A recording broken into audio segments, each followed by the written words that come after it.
Hey, what is up, mortals? It is Agent Xerxes here, and before we get into today's video, there's something I'd like to say. I'd like to let you all know that we have a merch store.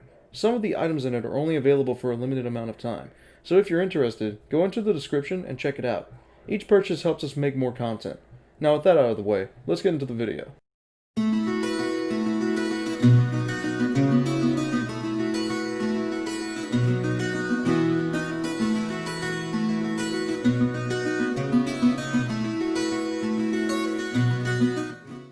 We know about the quirk One for All, and that it has 9 users including Deku and All Might, but we never talk about what other powers could be hiding inside of it. Without all the other quirks, One for All is capable of boosting speed and also gives extreme strength, that makes it possible to send powerful winds at attackers as projectiles. It allows the user to travel across town within seconds, as well as take down villains just as fast. Not only that, but with Deku as the first user to be able to use everything One for All has to offer, you start to ask questions like, who are the other users, and what their powers are? I think the time to discuss the possible quirks within One for All is now. One of those powers recently unlocked and mastered by Deku is Black Whip.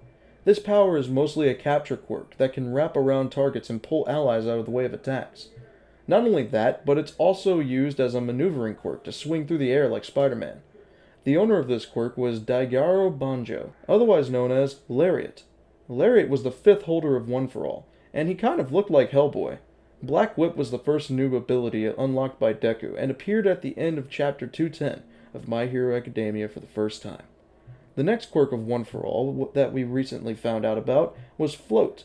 The holder of this ability is Nana Shimura, and her hero name is currently unknown. She is also the grandmother of Tomura Shigaraki. It's not clear if Float lets you fly and maneuver while in the air yet. It could be like being touched by a raka, meaning no real control over your body while floating. Even if this was the case and Nana Shimura was using air pressure to steer as All Might does, Deku still has Black Whip to rely on for more accurate flying. Nana Shimura was the 7th holder of One for All, and described as a beautiful woman with black hair and a mole under the right side of her bottom lip. Her power is said to be the next one that Deku will master how to use.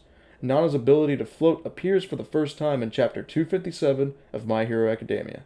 With 2 of the mysterious holders of One for All revealed being Daigoro and Nana, there are 5 holders left to analyze in the My Hero Academia story. That means there are 5 new quirks to learn about as well. I believe that hiding among the other 6 powers is a tracking quirk. It would activate by touching something or someone. This ability will let the user always know where that person or item is. This power would be like when Yaoyorozu made a tracker so that Yosetsu Iwase from Class 1B can attach it to one of the Nomu that attacked the training camp. It would be better than that because it wouldn't require devices, and this power gives the exact locations, even if the user hasn't been there themselves. An example when this would have come in handy is when Deku first ran into Eri in Overhaul. The heroes would have saved Eri a lot sooner, and this would also be an excellent power to have for future recon missions. Deku's sure to have someday. When using the awakening form of this power, the user could know the position of multiple targets at once. Another hidden quirk could be an elemental quirk. What I mean by this is a quirk that lets the user control one of the elements, like water or earth. I say those 2 elements because there's already an entire family of fire users within the story of My Hero Academia, not to mention the number of fire users in Endeavor's hero agency. I also didn't say air because Midoriya already has air-based attacks that he uses when he flicks or punches in a general direction. I think it should be earth because it's everywhere, and it would be beneficial to have a projectile that's a solid material. Having complete control over the ground and minerals from it could be useful in both offense and defense. Controlling sand could be used for capturing people, kind of like Gaara does in the Naruto series. Sand is also suitable for smothering and putting out fires. Water is also a good option, but it isn't always around in large quantities, and pulling blood out of people's bodies doesn't look very heroic. When using the awakened form of this power, the user could change the shape of the land on a large scale and cause earthquakes. The next power that I think is inside of One for All is either Paralysis or Petrification quirk. It would activate by looking at your target like Aizawa's quirk. Enabling the ability wouldn't immediately stop the enemy from moving, the Petrification would slowly turn the opponent to stone, and the Paralysis would slow the enemy down before they could no longer move. I think paralyzing is cooler than turning to rock, so I'm going to put that in the possible quirks over Petrification.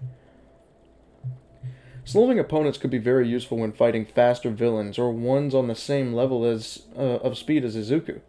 The ability to slow someone down is instrumental in a world where almost every supervillain fights at higher rates. This could also be useful when the opponent is fully immobilized, because then you can interrogate them and easily capture them. When using the awakened form of this power, the user can instantly make targets immobilized, and even when the user deactivates the quirk, it will be hours before the enemy could move again. Before we get back into the theory, I would like to say that we've got a second channel called Anime Deep Dive. Anime Deep Dive goes over the hard facts of the anime presented. Now, in case you guys didn't know already, we are a secondary channel to our main channel, We the Celestials. We the Celestials is a full of fun what-if stories. If you have the sugar tooth for great storytelling, please give that channel a visit as well. If you're interested in the content we share with all channels, make sure you click the icon on the top right corner or check the description below for a link to the channel. Now with that out of the way, let's get back into the theory. Stealth. Stealth is essential when attempting to complete specific tasks. I thought about a power that makes a bubble around the user, making whatever inside it invisible and completely silent. The range of the bubble is only broad enough for about 2 people to fit inside. It feels like glass and breaks in a similar way as well. When thinking of this power, I thought about two-way glass, except it doesn't show a reflection of things on the outside of it. It didn't feel right to give Deku invisibility. When thinking of stealth, invisibility and camouflage are very overused. With every dominant power, there's a weakness or drawback, so even though the user would be completely invisible, and you wouldn't hear them, their footprints, heat signatures, and smell can all be used to find them. When this power awakens, it shows reflections and unlimited amounts of these bubbles can be summoned, turning anywhere into an inescapable mirror room. Having quirks that boost strength and firepower is good, but being able to heal yourself is just as good as immense power. This ability would be able to repair severe injuries that the user gets passively. Still, when treating other people, this ability makes the user sleepy, and could even make them pass out when used on multiple people. Healing is a skill that everyone needs for just about everything that could cause injuries or casualties.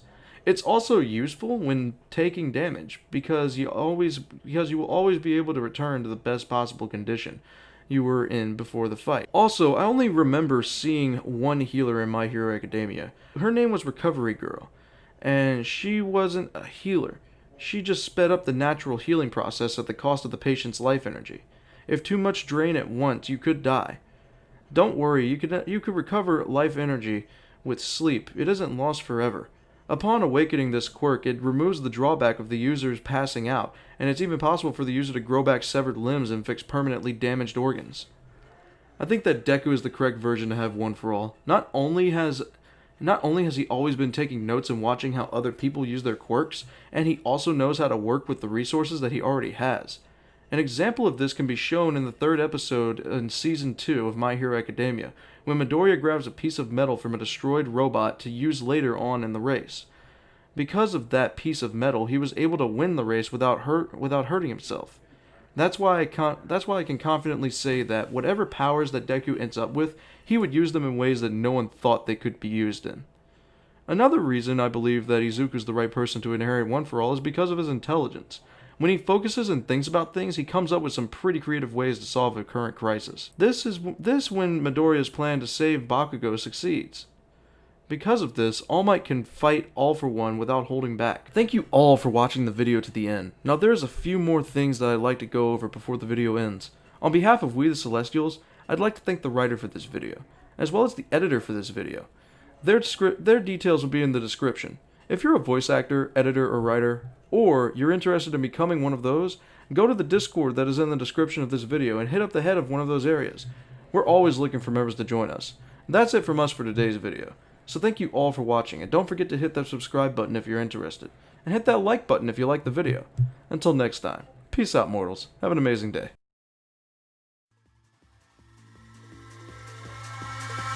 Eyes in the sky, gazing far into the night. I raise my hand to the fire, but it's no use, 'cause you can't stop it from shining through. It's true.